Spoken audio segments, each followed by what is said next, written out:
Agnès Evren, bonjour. Bonjour. Vous êtes porte-parole des Républicains, vous êtes aussi députée européenne, on en dira un mot. Hier, le Premier ministre a annoncé une indemnité inflation de 100 € pour tous les Français qui gagnent moins de 2 000 € net par mois. Est-ce que vous approuvez cette mesure d'urgence ? Écoutez, on a le sentiment que le gouvernement, encore une fois, se réveille un petit peu tard. C'est une mesure d'urgence court-termiste qui ne réglera rien. Et en fait, ce gouvernement a trouvé, à 6 mois de la présidentielle, la solution magique, la solution miracle. C'est un problème, un chèque. Donc on a le sentiment d'un État-providence qui se mue en État Père Noël, tout simplement, et donc on rase gratis. Il faut redire aussi combien est-ce que ce chèque, entre guillemets, en bois, va coûter. Ça va être financé évidemment par les déficits et donc par la dette qui seront nos impôts de demain. Rappelons à ceux qui nous écoutent que la dette aujourd'hui explose. On est à 3 milliards de dettes, ce qui correspond à un revenu, à un montant par Français qui est assez colossal. 3 000 milliards de dettes, oui. 45 C'est 45 000 € par enfin, Français. 3 milliards de dettes, non, voilà. mais c'est important mais de le redire. L'État n'est pas un ménage, on emprunte sur les marchés à des taux très intéressants. Oui, mais attendez, on transmet le fardeau sur les futures générations. Et en ça, c'est totalement irresponsable. Ce gouvernement n'a jamais réduit les dépenses publiques. Vous voyez, elles ont explosé, elles aussi, hors Covid, de 45 milliards d'euros en 2 ans. Mais ces 100 €, les Français vont les consommer. Ça revient un petit peu aussi dans l'économie. On achète de l'essence, on paye des taxes, ça revient un peu dans les caisses de l'État. Est-ce que c'est finalement un marché de dupes tel que vous le décrivez ? Est-ce que c'est pas un bon pansement sur une plaie vive des Français ? Oui, mais on aurait plutôt préféré qu'on règle le problème à la racine. Le sujet aujourd'hui, c'est que le prix à la pompe a augmenté de 30% en 1 an. Pourquoi est-ce qu'on ne prend pas des mesures comme la baisse de la taxe sur les carburants ? C'est ce que proposaient justement les Républicains. Ça coûte cher à l'État aussi. C'est 1 centime de moins à la pompe, c'est plusieurs millions qui manquent, 500 millions qui manquent. Oui, mais on aurait pu rembourser, redonner les 4 milliards de hausse de taxes qui avaient été prélevées sur les Français justement en 2018. Et ça, pareil, ça n'a pas été choisi par le gouvernement. On peut aussi baisser pour répondre à la hausse de l'inflation. On peut baisser aussi les revenus, la CSG sur les revenus du travail. Vous voyez, toutes ces propositions que nous avions faites chez les Républicains n'ont absolument pas été entendues. Et là, encore une fois, on propose un chèque en bois qui sera tout simplement financé par la dette. Si les Républicains sont au pouvoir dans quelques mois après les échéances, désendetter la France, ça sera un de vos chantiers prioritaires ? Écoutez, on est un parti de gouvernement. Nous, on est dans la rigueur budgétaire. Et évidemment, on considère que ce gouvernement a fait tout à l'envers. C'est-à-dire qu'il aurait dû commencer par réduire les dépenses publiques. Quand on réduit les dépenses publiques, alors on réduit les impôts et on renoue avec la croissance. On dit que, évidemment, sur le plan économique, tout repart. En revanche, encore une fois, quand on regarde les chiffres, on est l'homme malade de l'Europe. La croissance aujourd'hui n'est pas véritablement repartie à la hausse, puisqu'encore une fois, on fait exploser les déficits, les impôts et les taxes. Alors, dans 6 semaines, on aura un candidat ou une candidate représentant les Républicains à la présidentielle. Le parti a décidé d'organiser 4 débats télévisés. Est-ce que vous ne craignez pas un effet zizanie, que les candidats s'entre-déchirent ? Non, tout simplement parce qu'en fait, on n'a pas affaire ici à des adversaires, mais à des compétiteurs. Et ça, c'est très important de passer le message à nos militants. C'est qu'aujourd'hui, notre famille est rassemblée. Tous les candidats à la candidature sont sur la même ligne de départ. Et sur la ligne d'arrivée, il n'y aura qu'un seul champion, ou alors une seule championne qui portera les couleurs des Républicains. Alors quand on écoute les présidentiables et leurs entourages, on a l'impression que leur énergie, c'est pas vraiment pour le débat d'idées, c'est plutôt pour faire des adhésions aux Républicains, faire rentrer des électeurs. Ça ne fausse pas la compétition ? Non, tout simplement parce que ça fait partie aussi des enjeux. Chaque candidat doit convaincre autour de lui les militants et ceux qui le soutiennent d'adhérer pour pouvoir voter, puisque grâce à Christian Jacob, aujourd'hui, on a réussi à maintenir la cohésion de notre parti. Et grâce à Christian Jacob, on a un processus de sélection démocratique qui va en toute transparence désigner notre candidat pour la présidentielle. Vous savez, notre difficulté aujourd'hui, et ça a été le talon d'Achille de la droite, c'est que nous n'avons pas de leader naturel. Personne n'a réussi à imposer une forme de légitimité face aux autres concurrents. Eh bien, comme nous n'avons pas de baguette magique, nous avons décidé ce processus démocratique interne qui va permettre, encore une fois, en toute transparence et dans un climat d'apaisement total, de désigner le candidat de la droite. Avec une clause nouvelle quand même dans ce processus, pouvoir débrancher le candidat ou la candidate après sa désignation en cas de problème. Alors on voit bien que ça peut faire allusion à des affaires judiciaires comme François Fillon l'avait subi. Est-ce que ça peut servir aussi si en janvier-février, le candidat est au fin fond des sondages ? Oui, ça peut servir aussi. C'est vrai que la dernière fois, le fait que François Fillon avait été légitimé par une forme de primaire a fait que jusqu'au bout, il est allé à la présidentielle alors qu'on savait plus ou moins qu'on allait dans le mur.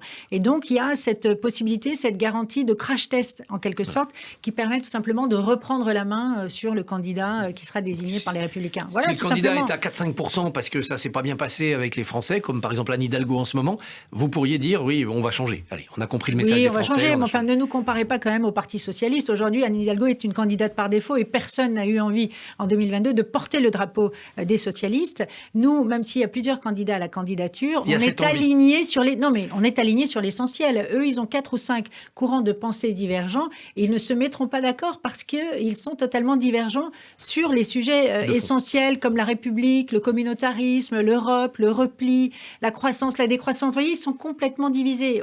C'est d'ailleurs même triste, je trouve, pour le débat démocratique d'avoir une gauche qui soit aussi morcelée entre tous ces courants de pensée divergents. Irréconciliable, comme disait Manuel Valls. Irréconciliable, exactement. 86 000 militants, à l'heure où nous parlons, vous en visez combien pour le 4 décembre, c'est-à-dire le jour de la primaire? Écoutez, on aimerait bien aller jusqu'à 120 000. On voit bien aujourd'hui que cette image d'une famille rassemblée, alors qu'on est sorti quand même rincé de toutes nos défaites depuis des années, fait qu'aujourd'hui, il y a une véritable mobilisation, il y a de nouveau une envie de droite.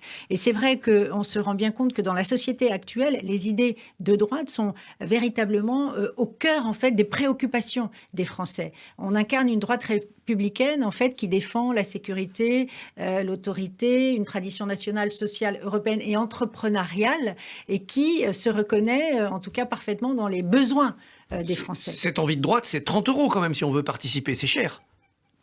C'est cher, oui. C'est non, un tiers, pour les c'est un tiers jeunes, du chèque de Jean c'est Castex. 15 euros, c'est 15 € pour les moins de 35 ans, c'est 40 € pour les couples, et c'est vrai que c'est 30 €, mais voilà, après tout, on peut aujourd'hui accéder au second tour et gagner la présidentielle, donc ça les justifie aussi.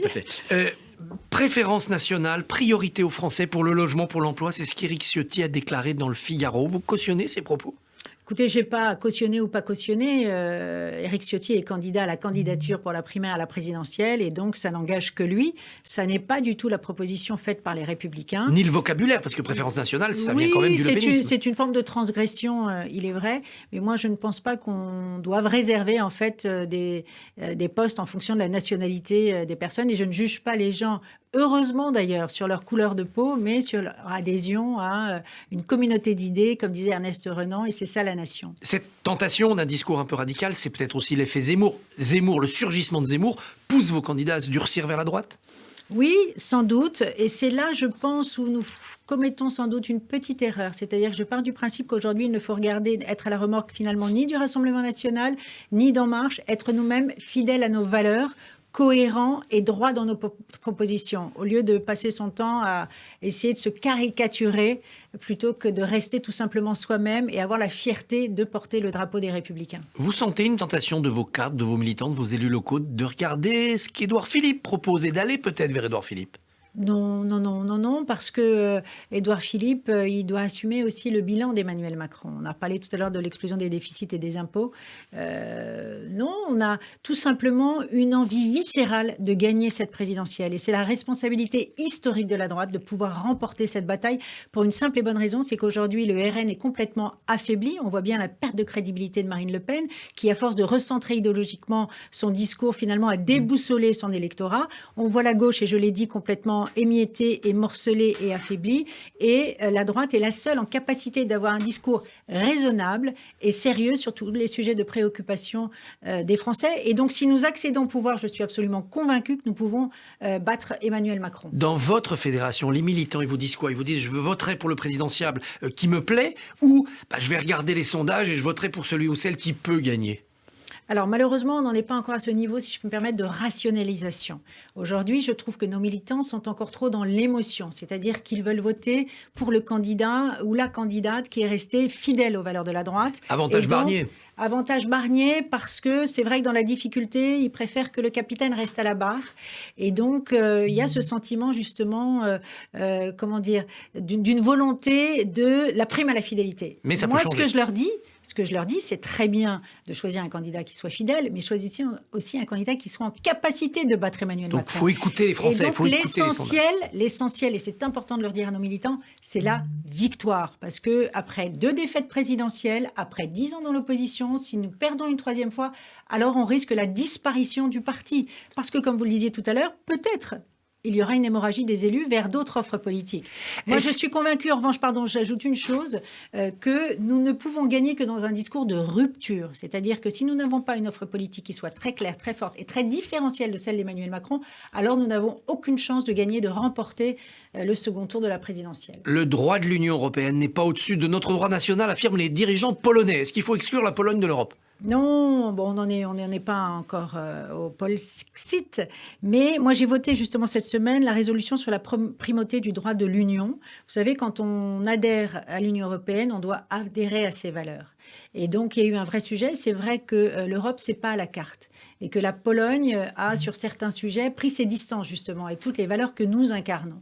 Et donc il y a un vrai sujet et nous irons même, s'il le faut, jusqu'à la suspension de certains financements parce que voilà, c'est une communauté d'adhésion. Bien sûr. Bien sûr. Et j'ai entendu, justement, j'étais dans l'hémicycle et j'ai voté cette résolution, justement, sur la primauté du droit de l'Union. Et un Premier ministre qui était très droit dans ses bottes, avec le président de la Commission qui a fait entendre, justement, la voix de l'Europe et elle a bien raison. Agnès Evren, merci. Bonne journée.